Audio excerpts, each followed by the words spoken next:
persuasive in making me do this gift. So why did I make this gift? Let's look at a quote from the greatest scientist of all time, in my opinion, Albert Einstein.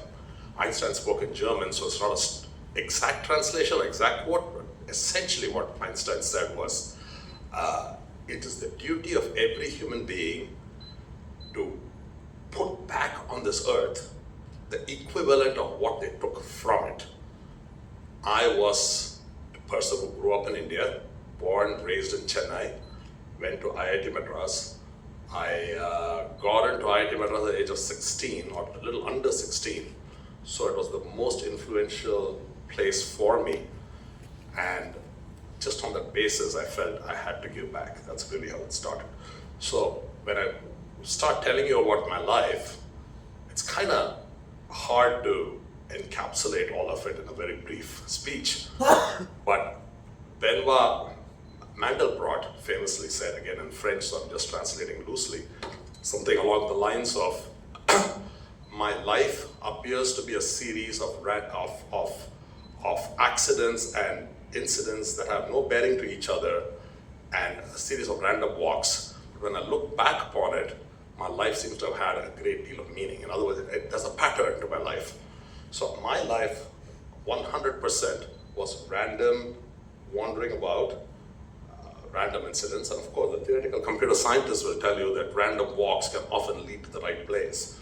So my random walk eventually led me here, to this place, which is a nice thing. As I said, I started at the age of 16, or a little under 16 when I got into IIT. And here, I was not the best student. I know we have some very brilliant students here, but I was not the best student. I got into the students around me were simply brilliant. I learned so much from them, the professors as well. So I was a double E major, and as I was studying electrical engineering, I realized that that's just not what I wanted to do. I really wanted to be a mathematician. I loved mathematics. But I found here at IIT, at that time at least, there was absolutely no guidance in this. No one ever told me what I should do, what I should study, what I should not, how to move from double E to mathematics, how, there were no centers of excellence. There's no research. I could barely find a professor who wrote papers, technical papers, research articles.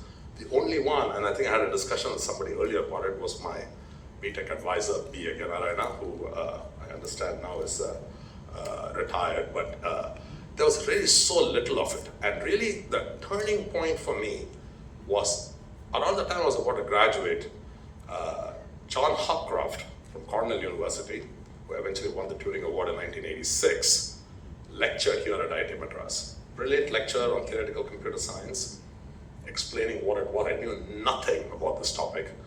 So I said, no, I think that might be what I want to study. And in particular, in that speech, in that talk, he said, the work being done at Berkeley by Professor Richard Karp is simply the most cutting edge that he had seen at that time. So it was still early days. And so I applied to Berkeley. As I said, I wasn't a great student, but somehow I got in. I think Venu here was a big help in introducing me to the right people as well there. So I went to Berkeley. I worked with Karp. I worked with Professor Gene Lawler, who was another brilliant man. Fortunately, died quite early.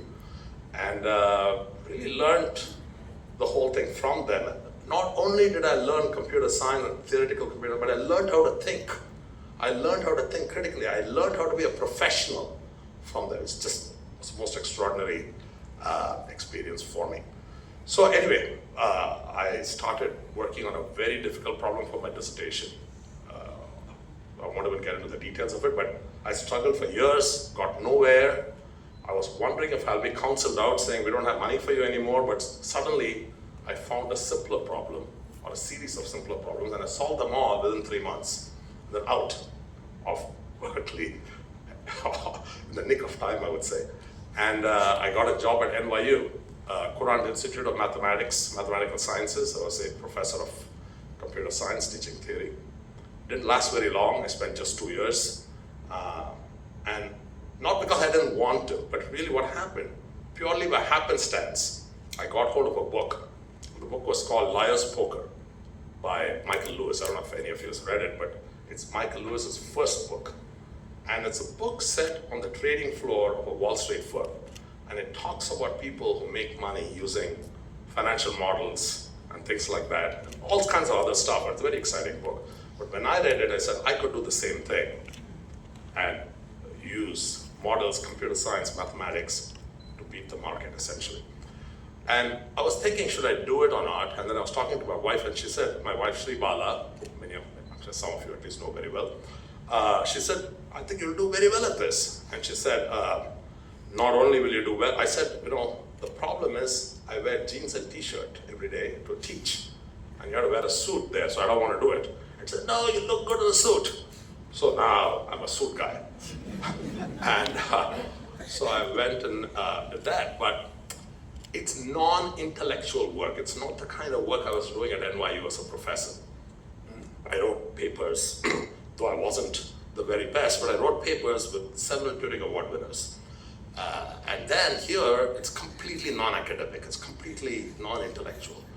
So the only way to keep up with my intellectual pursuits was to read, and I read extensively. I read books on just about everything. I read 40 books a year. I've been doing it now for 30, 40 years.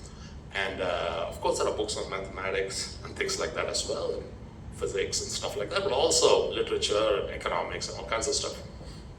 And what I found when I read it was very eye-opening to me. I found that India was the world's leader in academics, the world's leader in intellectual thought. Our universities, Taxila in Punjab, I've got, Nalanda, is it? No, in Bihar. These were the world's best. Greeks, Europeans, Chinese people, and Asian people flocked to study there. And of course, a lot of it was based on philosophy and religion, Buddhism and things like that, but a lot of it was also mathematics. And here's the interesting thing, India was a world leader in mathematics. So when you think of mathematics, you think of other countries, that's where the origin is. We obviously do know that the very first time numbers are mentioned, sums, arithmetic is mentioned, is in cuneiform in Mesopotamia. We also know that the ancient Egyptians, when they built the pyramids, used a good deal of mathematics. Geometry, really the formalism starts with Euclid, and there's Pythagoras and things like that. But for our discussion today, the most relevant contribution comes from India. Aryabhatta came up with the place value system, precursor of the decimal system. With Roman numerals and others, you cannot add, multiply, not possible. Most impressively to me was the work of Brahmagupta. Brahmagupta was phenomenal. He really explained how the number 0 should be used. He came up with negative numbers. He came up with the whole notion of the unknown variable in algebra, how to solve linear and quadratic equations.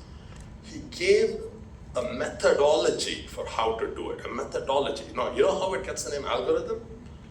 Brahmagupta's work wasn't verse. It was written down, and I may get this name wrong, but as some of you may know it,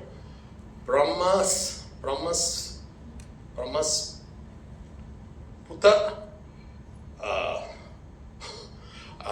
what is it? Puta Siddhanta. Brahmasputra Siddhanta was one of the most profound documents ever written. It starts with Brahmagupta and what he did. So the question is where are we today, India, in these fields? Well, Ashwin spoke eloquently about it. Some of us think that we are making progress, but really in the QS ranking, there's not a single Indian university in the top 100. Today, we'll get there. Give us a few years, right? We're going to get there, but right now there's none. How did we get to this level? I think we have the people, the talent. Today I heard a bunch of people speak, I mean, truly brilliant. But we lack investments in our infrastructure, without a doubt. We're one of the weaker when it comes to infrastructure investment. But more than anything else, we don't invest in centers of excellence. We don't challenge ourselves through investment, hoping to be the world's best in academic thought. And that's why we have slipped. But we will obviously get back to where we were once these things happen. So just in contrast, what I wanted to say is the top 100 universities in the world in the QS ranking are mostly what you can expect, usual suspects. United States, United Kingdom, Australia, Canada, and China. Now, China wasn't there a few years ago, maybe 10, 20 years ago, but today it has a number of universities. There's heavy investment in centers of excellence. My professor, Professor Richard Karp, who I said 1985 Turing Award winner, went to visit one of his former colleagues, Andy Yao, who won the Turing Award in the year 2000, in China. And he came back and he told me he marveled. He simply said, even in America, they don't treat us this well. And for Andy Yao, they gave him so much money and resources and said, build us the greatest center for theoretical computer science. Now that is what gets you there. Now obviously you've already parted with some of my wealth, so I don't think I can get you there by myself. But all I can do is, what I did, I think of, is a small step from me, and I hope this will lead to a giant leap for IIT Madras into the rankings. That's really all we can sort of hope for here. Now, in order to achieve this, we need a team. And I thought for myself, what do we need is people of high ethics, energy, of course, enthusiasm, intelligence. And I found the team sitting right here at this table. So I wouldn't have really jumped to it within a year and 3 months or whatever it took if I hadn't met Ashwin and Shweta. I thought those are the people I'm going to trust to make this happen, and I think they will. So basically, it's about the future. This gift is about the future. It's about our youngsters. It's not about people like me. It's about all these brilliant minds we have here who should be truly motivated to conquer the deepest, darkest problems, hardest problems, the fundamental truths of this world. That's what academics really should be. And I think, it's one day, maybe, if I return here in 5 years or 10 years, maybe this gathering will be celebrating not just the launch, but I hope we can celebrate our first winner of the Turing Award, or the Fields Medal, or maybe even the Nobel Prize. After all, Jeff Hinton won the Nobel Prize in physics, even though he's a computer scientist, so it's not anything is possible. So I just leave you with that thought of pure optimism, and pure good wishes about the future. And all I can say is thank you all for coming. Thank you for the support. I cannot make anything more happen. It's going to be you. Thank you. Bye-bye.